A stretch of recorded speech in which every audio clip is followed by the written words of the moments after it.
She thought she was doing the right thing. After all, it was just a signature, a simple gesture of trust, of care, of love. At 72 years old, Maria didn't have big dreams. She didn't need luxury or expensive trips. What she cherished most was peace, the peace of being at home. The kettle whistling on the stove, old boleros playing softly on the radio, the smell of the living room rug freshly cleaned on Saturdays. It was a simple life, but it was hers. She had fought hard for it. 46 years paying off that house, one installment at a time, with money she earned as a cleaner, a babysitter, a weekend cook. She had scrubbed bathrooms in mansions where she wasn't even allowed to sit down, came home with blisters on her feet, body aching, but heart calm, because every drop of sweat had a purpose. That house, that little lot with blue window frames, the porch where she'd sit with black coffee and stale bread, sweetened by memory, that was her castle. More than a home, it was her symbol of victory, her space of dignity, her legacy to herself. But then he showed up, her son, agitated, worried, talking about the future, paperwork, being prepared. "Mom, just put my name on the deed. It'll make everything easier later. If anything happens, everything's already taken care of. I'll handle it all for you." Maria went quiet. Something in her chest tightened. Not fear, intuition. She'd seen stories like this before. Even on YouTube, from that bald American who shouted uncomfortable truths, Dave Ramsey. She remembered one line very clearly. If someone needs your name to make things easier, the trap has already begun. But this was her son, the boy she raised alone, the one she held in her arms while scrubbing hotel floors, the one she defended at school, forgave in marriage. How could she doubt him? How could she say no to a request made with so much care? She took a deep breath, picked up the pen, and signed.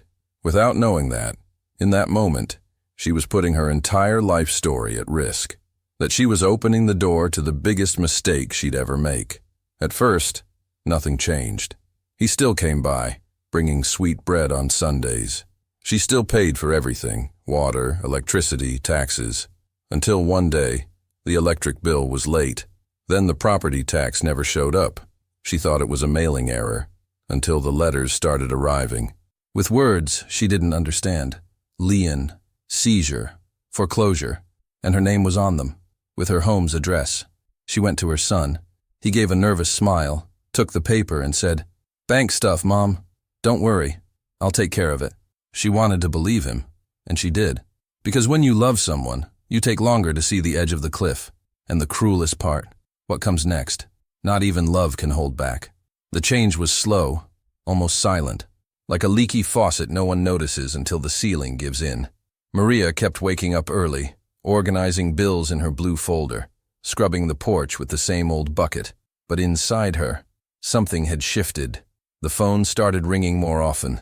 Unknown numbers, harsh voices, people demanding payments she didn't understand, bills that weren't hers, but now were linked to her son's name, and his name was now tied to the house. That's when fear began to take shape. She went to the notary office, alone, wearing a simple dress and a confused expression. She explained everything to the clerk, who typed without even looking up. When she finally spoke, her voice was cold. "You can't make decisions on your own. The property is co-owned.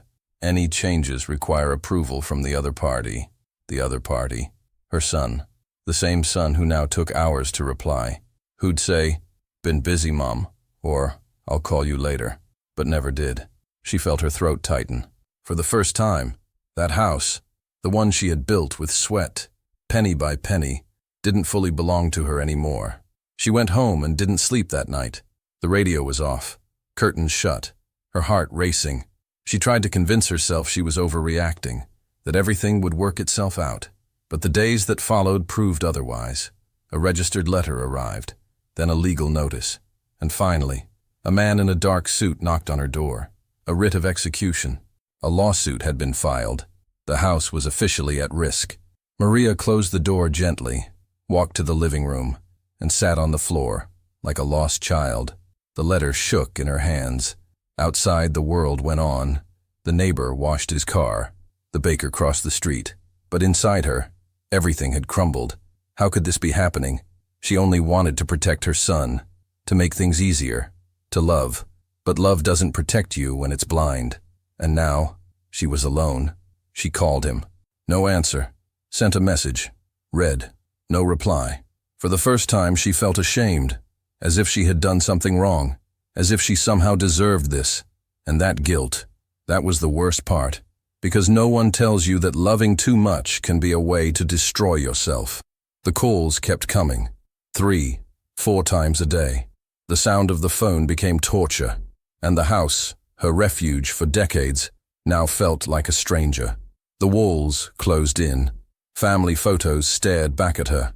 The couch where she used to nap became the place where she wept quietly, so the neighbors wouldn't hear. She didn't want pity. She just wanted to go back in time. 1 minute before the signature, 1 second before the pen touched the paper. But she couldn't. What was meant to protect became a sentence. And Maria didn't know it yet. The worst blow was still to come. Time began to drag inside the house that no longer belonged to her. Maria now lived between papers, pills, and silence. With each passing day, it felt like she aged faster.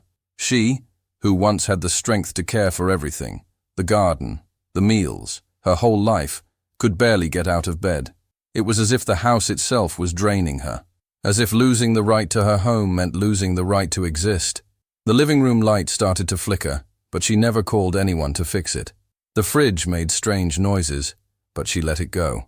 It was as if everything was just waiting for the end. Her son, the one she gave up everything for, didn't show up. Not even when she ended up in a public hospital with low blood pressure, dizziness, and a tight pain in her chest. The doctors called it stress, but she knew better. It was heartbreak. It was loneliness. It was abandonment. At the hospital, a social worker asked if there was any family who could help. Maria smiled without showing her teeth and said, no. For the first time, she said out loud what she had been feeling all along. She was alone.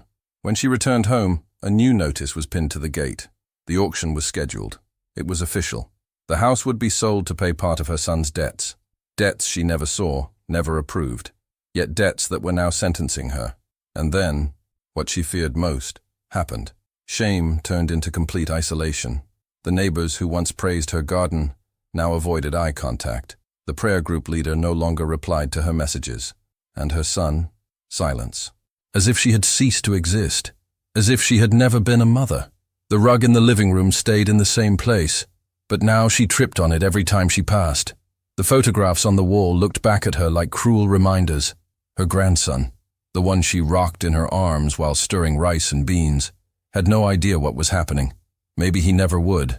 Maybe one day he'd hear someone say, "Grandma lost the house," as if it were carelessness, as if it were a choice. But it wasn't.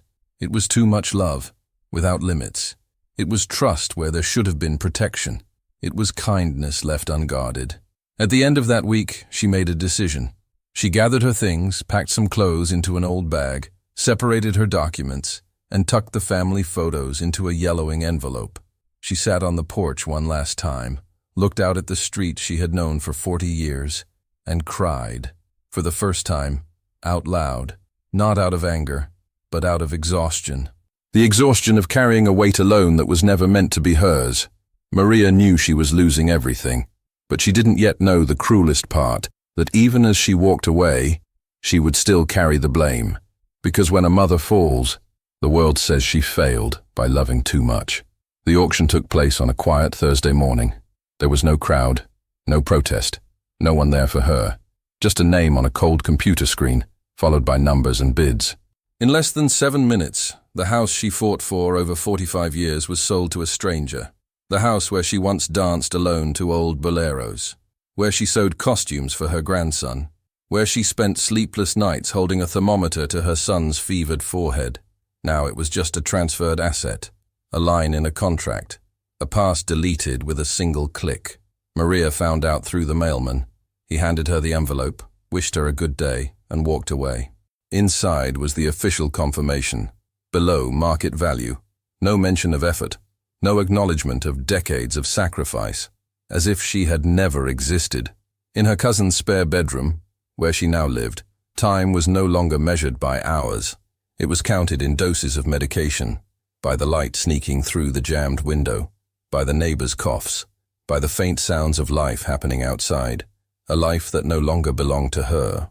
When winter came, she folded her few blankets and curled up, alone, but not forgotten, because inside her it still hurt, and it hurt deep. She remembered her son's promise. This will be better for everyone. And now she asked herself every single day, better for who? At church, the pastor spoke about forgiveness. On TV, a commercial showed happy families smiling in front of their homes, and everything inside her twisted, because the worst prison is the one built from disappointment, the pain of knowing you gave everything to someone, and that someone chose to disappear. It was never about money. It was always about dignity.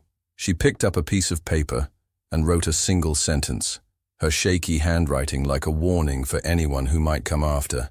Never hand over the deed to your life, not even for love. And there she remained, silent, but holding a truth no one could take from her again. And now I ask you, have you ever seen something like this happen to someone in your family? Have you ever watched love turn into betrayal? Have you ever felt the weight of trusting too much? Leave a comment below. This will not happen to me. Or share your story. This space is yours too. Pain becomes lighter when it's shared. And the truth, even when it hurts, protects. Don't stay silent. Speak up. Because every time someone speaks, someone else wakes up. And sometimes, a single comment saves more than 1,000 pieces of advice.